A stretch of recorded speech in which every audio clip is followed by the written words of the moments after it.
if I give you example of Selangor, they have the data of recipient in time series. And if you want to pay zakat, you can pay it from your bank account with a single click. So there is no problem with that. Coming to your question that how we will differentiate between the two accounts, zakat and waqf accounts. So we have to maintain two accounts. Zakat is basically for, I have shown you the poverty line income. They give zakat based on the poverty line income. And nowadays the poverty line income that zakat institution is using is 930. And we have proposed 1500 because that 930 is not justifiable.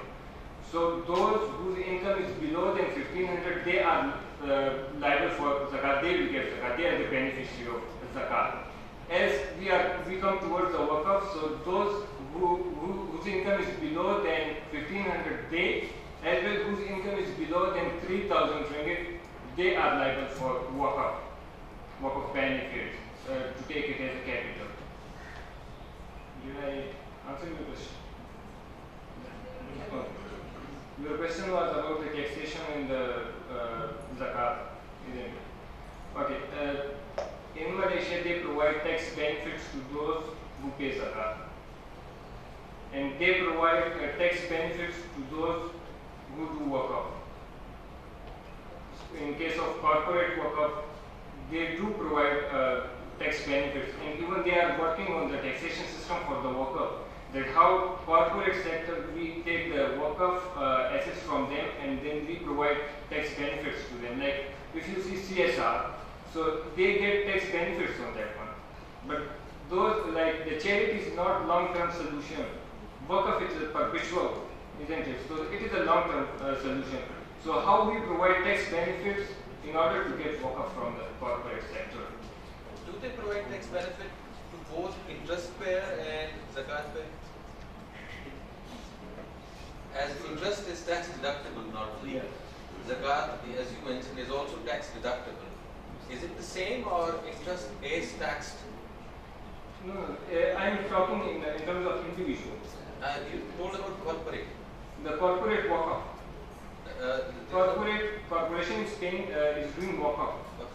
Individual get tax benefits on paying their zakat. Thank you very much.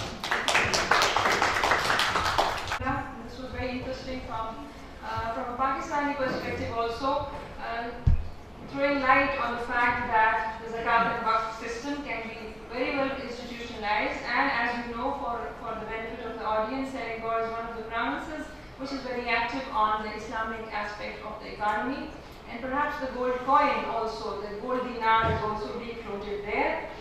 So they are very advanced in institutionalizing the tools of Islamic business and economy, the waqf, zakat, etc. And there's a lot of if we consider them as a kingdom or a province, they have their own royal families also, and they also contribute a lot to a lot of the waqf and the things, right? So their system is very, very different from ours in that respect, and I hope we follow them as well. Now, I would like to re-welcome Mr. Mustazhar Iqbal on the why and how of financial inclusion efforts by Islamic banks in Pakistan and experts' opinion. Bismillahirrahmanirrahim. Assalamu alaikum. I am really honored and thankful for this opportunity given to me to come over here and present my very first work. I am doing my MS in Islamic Business and Finance. This is specifically my thesis, and this paper is a small part of that thesis. Actually, this specific financial inclusion topic, I am talking in the context of giving access to finance to the less privileged sector of the society. And The methodology adopted for this specific paper is that what banking experts, including the Sharia scholars, and I have interviewed around 10 to 15 experts and included the data responses of only 10 out of them. That includes conventional as well as the Islamic banking experts. One of them is Sharia board member, and one of them fortunately is sitting over here. So there is great emphasis by scholars that Islamic finance should be provided to the less privileged sector as well. On the other side, according to Knowledge, Attitude and Performance survey by State Bank of Pakistan, they are also saying that there is a great demand in SME, agriculture and microfinancing. But on the other side, in their strategic plan on microfinancing, they have not mentioned anything about Islamic finance, Islamic microfinancing. Both of these reports, in my opinion, are contrary. But fortunately, in their strategic plan on Islamic banking industry, they have talked somehow about the development of Islamic benchmark, or they are saying that they will they will add up a new chapter in Banking Companies Ordinance 1962.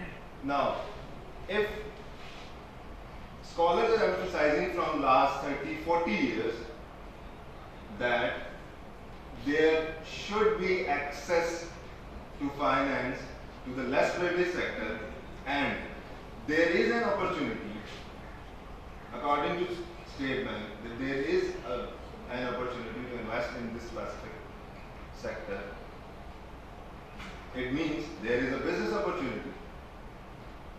So, even then, Islamic banks are not doing that much towards the banking for the world. My basic question was around that, why they are not moving towards banking for the world. As this research was the qualitative one, so and the methodology was adopted, was the interviews. So, in addition to this specific area, there are so many other inputs as well. These are some questions that why they are avoiding banking for the poor, how they can move towards this specific area, and how Islamic banks can contribute in economic growth. As I mentioned earlier, it was through semi-structured interviews. I have mentioned few points of that interview. My first question was revolving around perception that what is the reason behind growth of Islamic banking. Most of the experts say that this is because bringing in the non-banking sector towards banking.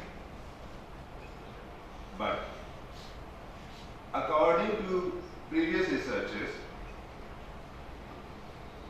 like Farooq in 2010, they mentioned that that research was specifically from the Islamic banking customers of Peshawar. They said that 90% of customers, of Islamic bank customers, had already a relationship with banks.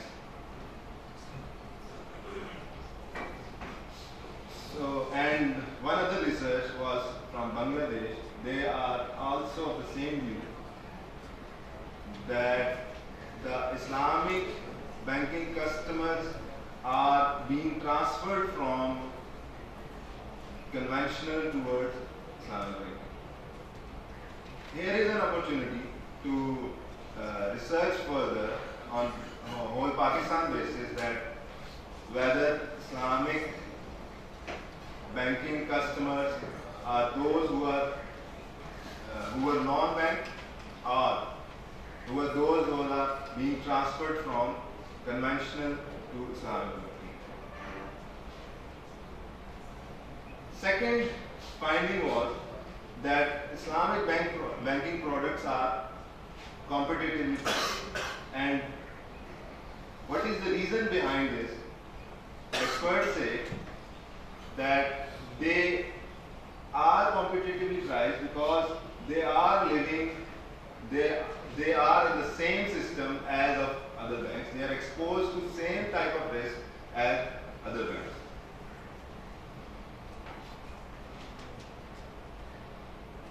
And why they are not moving towards investment in microfinancing? Experts say that this is because of availability of zero risk investments. Specifically, they mention government securities. They say that if this opportunity is not there, banks will come to microfinancing or agri-financing or SME.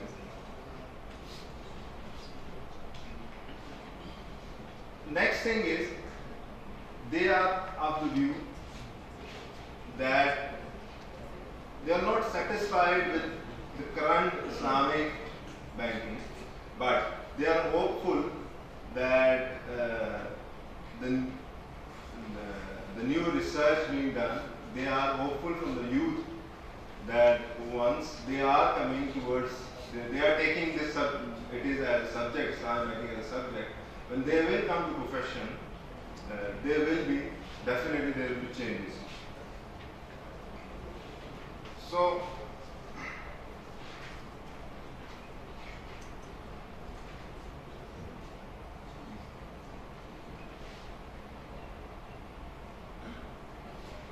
next thing was about the will of authorities, that whether they really want that the Islamic banking should flourish.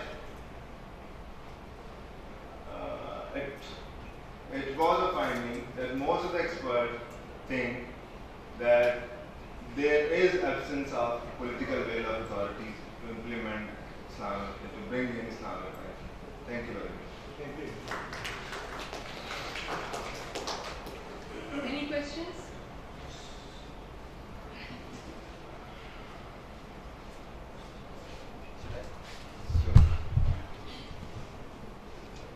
Very nice perspectives about financial inclusion. So my question is specifically that, does it justify to be financially included by having just a bank account?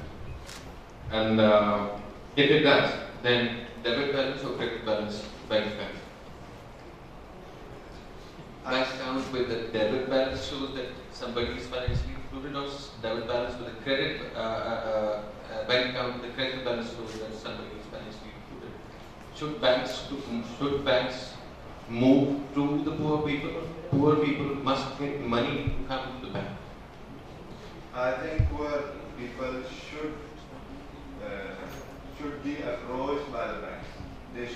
Banks should tell that we have this opportunity, and they should be open as organizations, that like if we have open, we are running a university. If in case we are running a university, students come.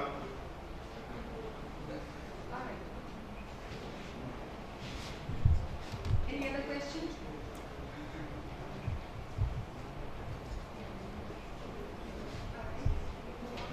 Thank you very much.